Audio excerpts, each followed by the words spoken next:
हे पार्थ, साधारण व्यक्ति इच्छा की पूर्ति के लिए कर्म करता है। इच्छा मनुष्य से वह करा लेती है जो वो नहीं करना चाहता। अतः इच्छा पर नियंत्रण करना अत्यंत आवश्यक होता है।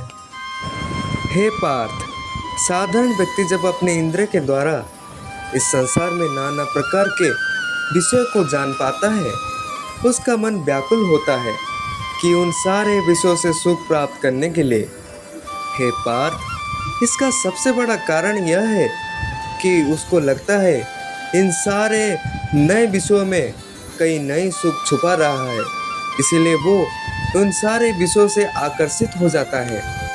इसलिए वो नाना प्रकार के प्रचेष्टा करता है उन सारे विषयों को भोग करने के लिए। पर जब उन सारे विषयों को भोग कर लेता है और सुख को प्राप्त करता है, उसके बाद भी उसका मन शांत नहीं होता, क्योंकि पार्थ, इस संसार के विषयों में जो सुख प्राप्त होता है वो क्षणभंगुर होता है, वो स्थायी नहीं होता।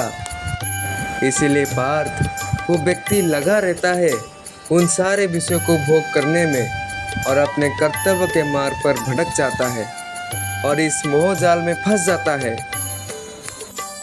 हे पार्थ, ऐसे करते करते साधारण व्यक्ति अपने बहुमूल्य समय को नष्ट कर देते हैं और अपने जीवन को असफलता से पूर्ण कर देते हैं, जिसका परिणाम स्वरूप वो दुख को प्राप्त करते हैं और इसका कारण वो खुद ही होते हैं।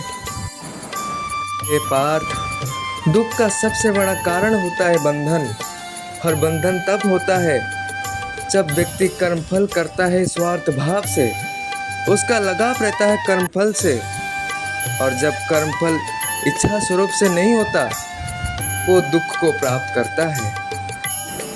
हे पार्थ, सुख हमेशा उनको मिलता है जिसका मन में कोई बंधन ना हो और अपना कर्म और अपने कर्तव्य निस्वार्थ भाव से करता रहता हो।